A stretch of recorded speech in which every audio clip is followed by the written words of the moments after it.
no näed, see pealkiri on õige, et ma vaatasin enne oli seal päevakavas natuke tehtud tsensuuri, aga lõpuks on õigus jalul.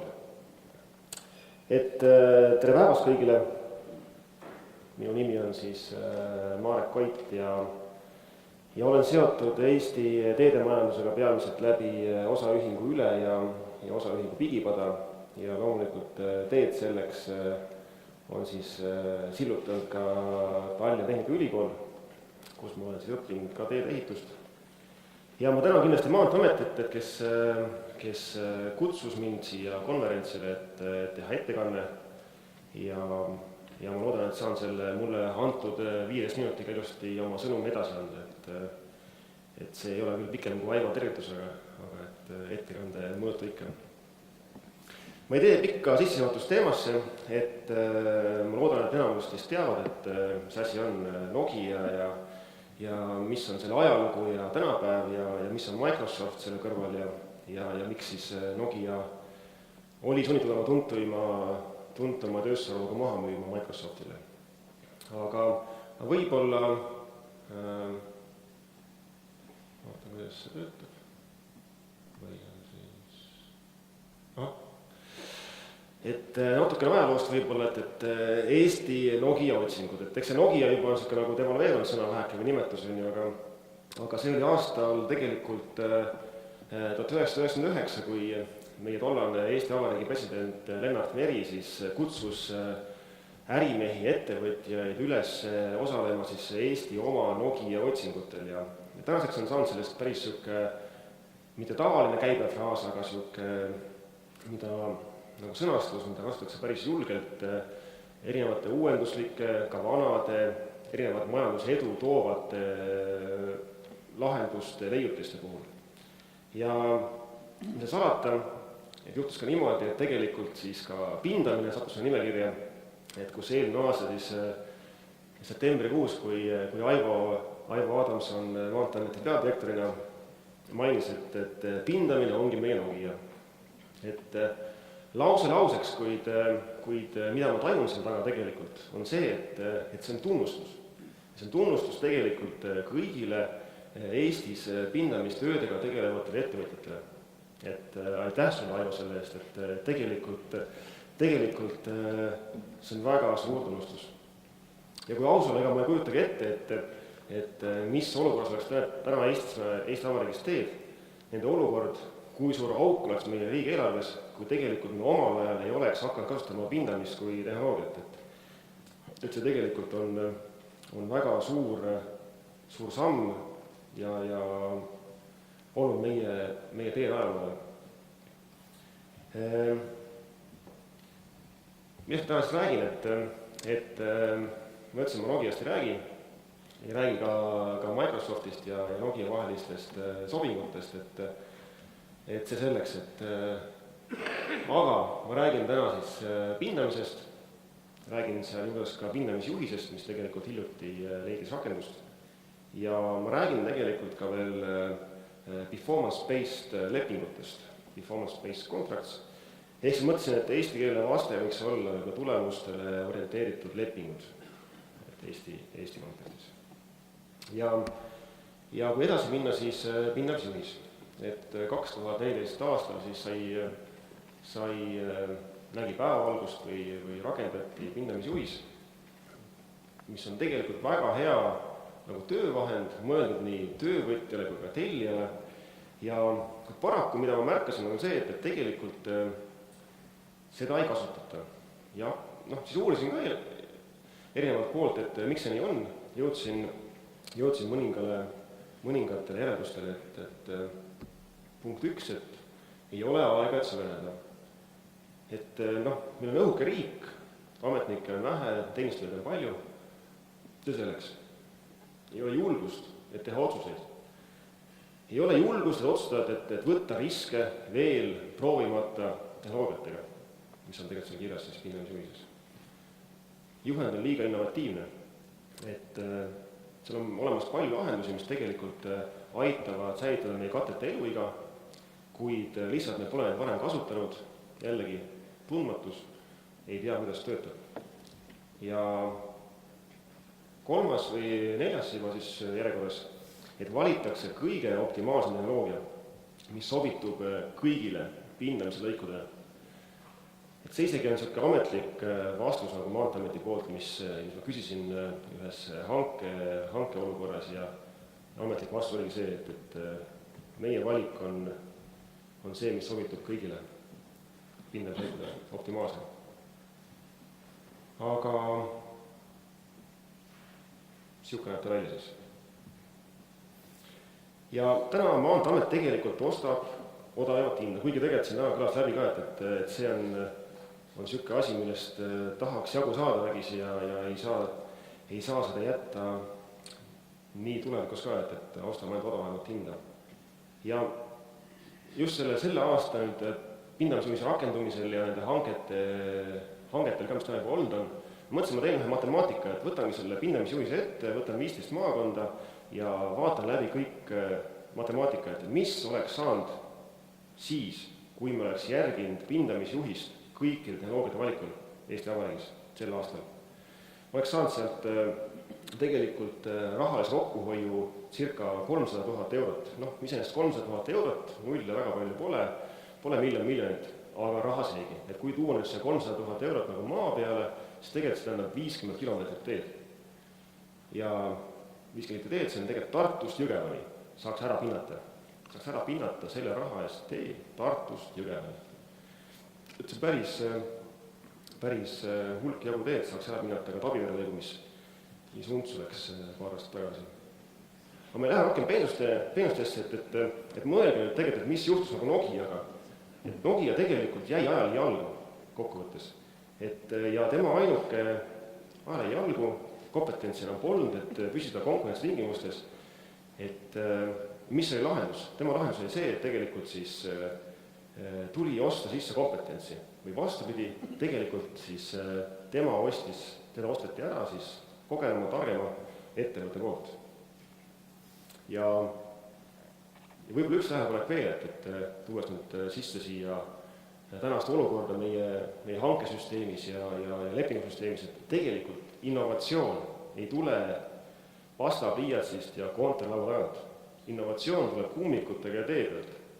Et see ei ole pastakast välja ilmine. See süsteem täna, mis nagu hangete ja lepingutega on ka, see toimi, see ei tööta. Palju vaidlusi, palju on trahve tehakse, mis iganes. Et ma mõtlesin, et pindamistööd, et kas tee omanik soovib osta, siis tegelikult pindamistööde puhul. Et aluskate pühkimist, olmust puhastamist, sideainet ehk bituumenit. Kas tee omanik soovib osta killustiku erinevaid fraktsioone? Rullimiskäikude arvu, mitu korda rullitakse pindamist. Kas lahtse killustiku eemaldamist või siis teekaarte märgistust. Et tegelikult on vastus see, et ei soovi. Tegelikult tee omanikku ei peaks absoluutselt huvitama, et kas pindamist ajal poisid tee peal tantsivad, teevad saltosid või tuleb killustik vaatad järgi, tuleb mul orkester koos tantsutüdrukutega. Põhiline, kui mina oleks tee omanik, mis ma siis teeks? Number üks asi, mis tegelikult täna kõlad läbi, ma olen täiesti nagu hämmingus ka, et tegelikult igas ettekandes on sama teema läbi käinud. Number üks, mis on tähtis, on see, et kui hea ja mugav on tegelikult tee peal sõita. Kas rajatud remonditud tee on ohutu? Kas on tagatud ühendus punkti A ja punkti B vahel? Ja milline on rajatud katte eluiga? Ja milline on müratase? Võib-olla, et seal on muid keskkonnaaspekte ka, et kas kohalik materjal, CO2 emissioon, mis iganes.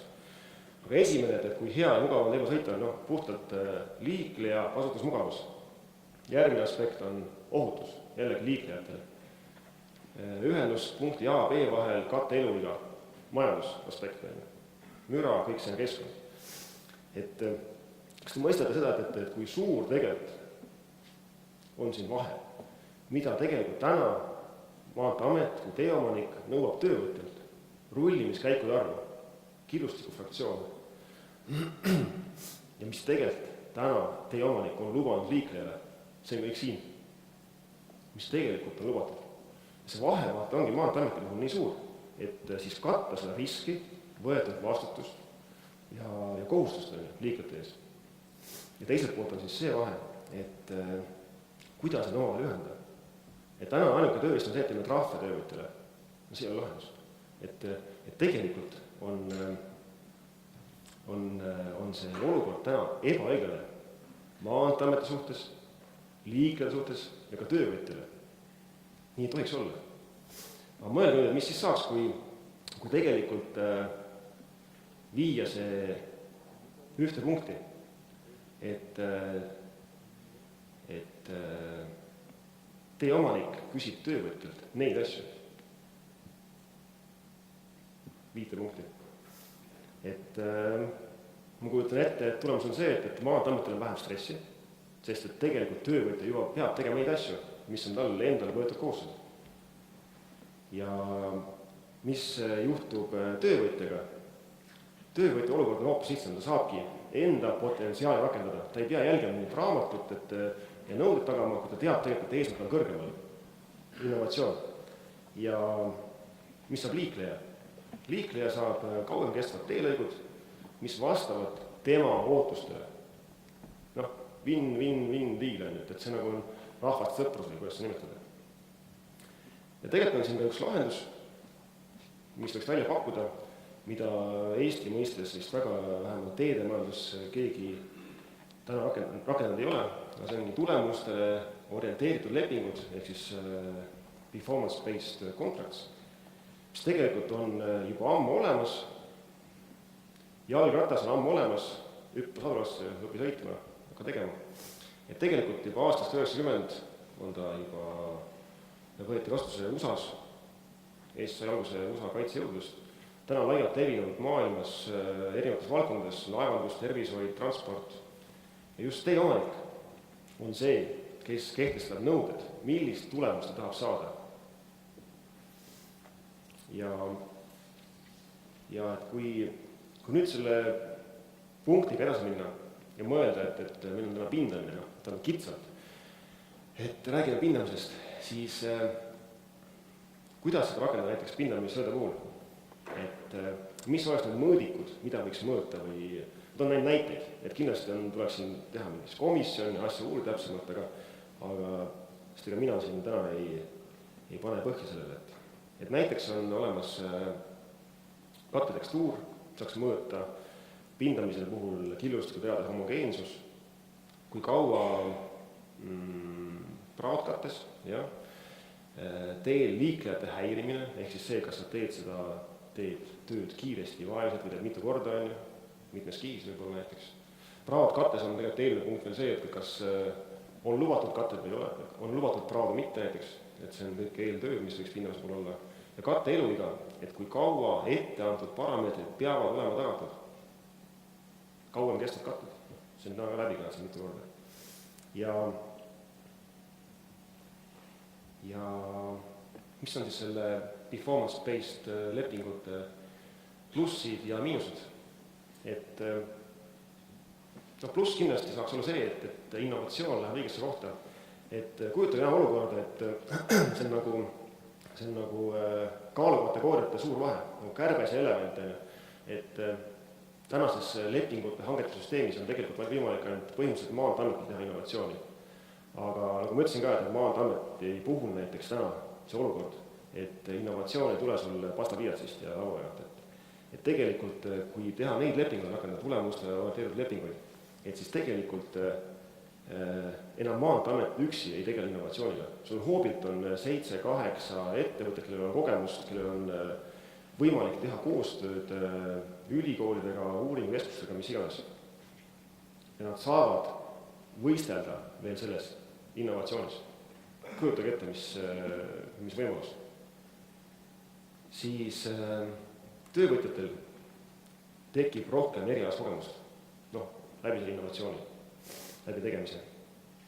Siis ma on tegelikult ka näiteid, et üks näide, mis on väga hästi on nagu võrrelda, on küll hästi kaugel meist, on Uus-Meremaal, aga et kliima enam-vähem sarnane ja kulud vähenevad, et see on nende kogemused. Nemad on seda performance-based lepinguid rakendanud circa 20 aastat ja nende tulemus on see, et just pindamiste puhul, mitte kogu teedeehituse puhul, just pindamiste puhul ja nende tulemuste järgi kulud vähenevad 20%, mis on siis ehk 10% oli admin-kulud juba, meil ka oli, vähe oli aega tegeleda pindamisjuhisega, kohe läheb kulud vähenevad ja teine 10% oli kuluefektiivsus. Ja Uus-Meremaa pindamiskatete keskmine eluiga kasvas 17%, et mis küll tegelikult ei ole väga võrreldav number, kuna nad hakkasid pärast nende nõuete rakendamist pindama tunduvalt suurem liiklusveeteid. Isegi minu meelest, kas Sven rääkis, et oli Austraalias vist 30 000 autot ööpäevas, kus on liiklus ja pindavad katteid. Ja mis veel on plussid, et huvi on töövõtjal tegeleda koheselt defektidega. Et iga defekt, see ei ole nagu nõuet, et 5 aasta pärast ma hakkan nagu parandama asju 5 aasta jooksul. Et tegelikult mida kiirem sa defekti likvideerid, seda odavam sul on. Ja katte elu ja pikenemine, ma ütlesin juba selle Uus-Meremaa näitel, et tegelikult see pikenemine oli 17% pindamistööde puhul. Ja hakkab saama aeg otsa, siis ma teen kokkuvõtte väikse. Et palju kriitikat ja kui loodan, et see oli konstruktiivne ja ka koos vähemalt ühe lahendusega, mis aitab meid äkki edasi, siis siin õhku jääb küll paar küsimust, mis selle performance-based lepingute puhul on kindlasti laual, et kas meie turg on hetkel selleks valmis, ei tea. Kas õigussüsteem kannab sellist lepinguvormi välja või kanna? Ka jällegi küsimus, mida võiks siis nagu uurida. Kuid, kui me suudaksime tulemust ja orienteeritud lepingud rakendada Eesti Vabariigis, siis muudab see Eesti Nokia piisavalt juba seksikaks, et meil polegi vaja seda maha müüa kellelegi, ei Microsoftile ja kellelegi muule. Aga ma tänan tähelepanu eest ja selle mõttes, et olen lõpetanud.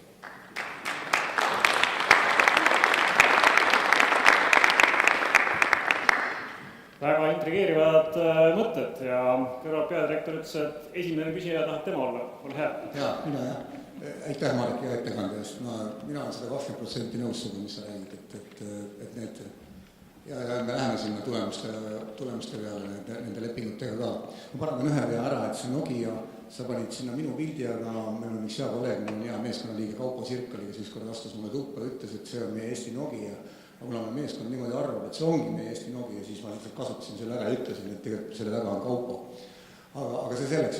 Mu küsimus on selline, ütle mulle, mis sina arvad, miks pärast me täna ikkagi paneme veel hanketingimustesse ja lepingutesse neid selliseid asju sisse, mis tegelikult vastavad küsimusele, kuidas peab tegema. Sa tõid näite rullida, eks ole, nagu sa näed, et hooldelepingutest me võtame neid juba välja, et patrullautode nõuded ja miks pärast, eks ole, meid huvitab tulemus, mitte ei huvita see, et kuidas sa seda teed, eks.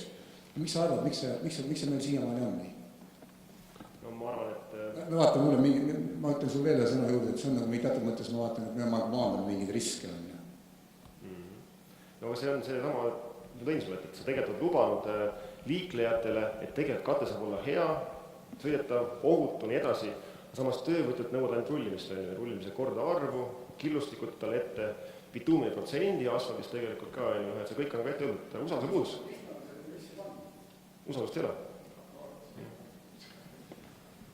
Aga see on kahepoolne teema, et töövõtjad. Nii, on veel küsimusi? Paistab, et ole hea, kuuna. Kuivõrd kõlas seal küsimus või oli vähemalt kirjas, et kas Eesti õigussüsteem kannatab välja performance-based contract. Et ma julgeks julgustada küll kõiki, kes kardavad, et äkki ei ole võimalik, et me ju tegelikult hooldes juba päris kaua üsna sarnaseid lepinguid ju kasutamegi. Me ei ütle, millise sahaga tuleb lükata lund ja nii edasi. nii et selles mõttes õiguslikult on sellised samalaadsed hooldelepingud juba meil aastaid töös, et tõesti on need nüansid ainult veel juurde, kuidas näiteks pindamise või muu säilitusremondi juures ka samu asju rakendada, aga kindlasti ei jääda õigussüsteemiga. Marek, just igaks juhuks ütlen ka, et tegelikult me ikkagi ju selle juba eile oli pakkumine, kus ikkagi mingisugune innovaatika oli mängusugune, et ei maksa nüüd öelda, et maantelt mitte midagi tee ka, et võib-olla kommenteerid seda eilset pakkumist, eilsest hanget, et ma võitlesin kõvasti sellest, see tuleks. No, muidugi on, see on see võimalus, ma arvan, see ongi selle tänase süsteemi lagi, et mismoodi tuua sisse innovatsiooni hangetesse. No. Aga tegelikult kokkuvõttes, mis tuli välja, oli hull intrigeerivaid küsimusi hästi palju seal ka ja mingid hullud pettumusi ja mingid asju. See on täna hange. Vaatame, mis saab siis, kui see on tehtud. No, see on juba hoopis järgmine teema. Aga ma mõtlen, et ma nägin ka, et see oli nõksa üle vindi. Ma tean, et Janar ja Oleg, kes väga kõvasti vaeva nägid ja sina ka Kaupo kindlasti, tegelikult väga suur samm ja pingutus, täiesti austus on selle koha pealt, aga lihtsalt, et see on natukene haigla, me ei saa niimoodi teha innovatsiooni tegelikult. Aga loomulikult, natukene tuleb.